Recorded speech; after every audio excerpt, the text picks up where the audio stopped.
এখন আমরা দেখব 25b এই প্রবলেমটার সলিউশন। সো প্রবলেম স্টেটমেন্ট কি? Integration of dx by √15 minus 4x minus 4x square. তো আমরা যদি চাই তাহলে এটাকে ওই normal √ax square plus bx plus c ওই টাইপের মধ্যে ফেলে করতে পারি, বাট এটার জন্য একটা শর্টকাটটা হচ্ছে যে আমরা নিচে 15 কে অ্যাকচুয়ালি লিখবো হচ্ছে 16 মাইনাস 1 আর বাকি সব same minus 4x minus 4x square. আচ্ছা ওয়েট, ব্র্যাকেট তো নাই।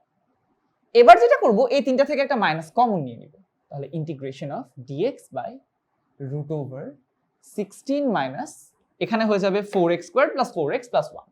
আমরা উল্টা করে কমন নিব আর কি, মানে সামনেরটা পিছনেরটা সামনে।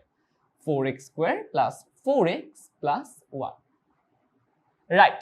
এখন এটা করে আমাদের কি লাভ হলো?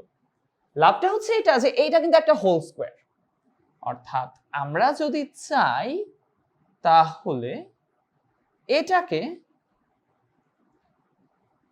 2x whole square plus 2 into 2x into 1 plus 1 square এভাবে লিখতে পারি। এভাবে লিখলে কি হয়? a square plus 2ab plus b square, which means basically a plus b whole square. তাহলে dx বাই 16 হচ্ছে আমার 16 আর এটা হচ্ছে আমার 2x plus 1 whole square. So 2x plus 1 whole square.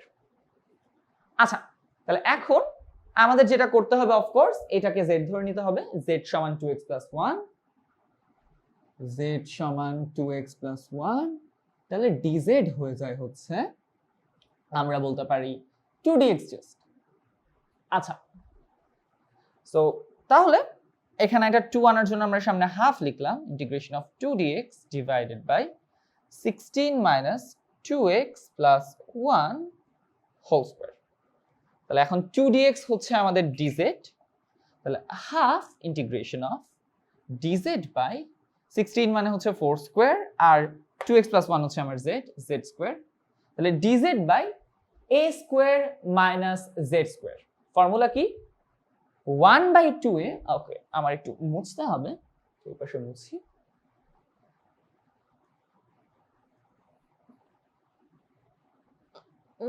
মোটামুটি ডান।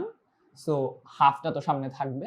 1/2a ln a plus x by a minus z হবে, এখানে x হবে না, এখানে হবে z plus c, which means basically 2 দুগুণে 4 4 4 এ 16 ln 4 plus 2x plus 1 by 4 minus 2x minus 1 plus c, and যদি আমি এই পুরোটাকে এখন মুছে ফেলি,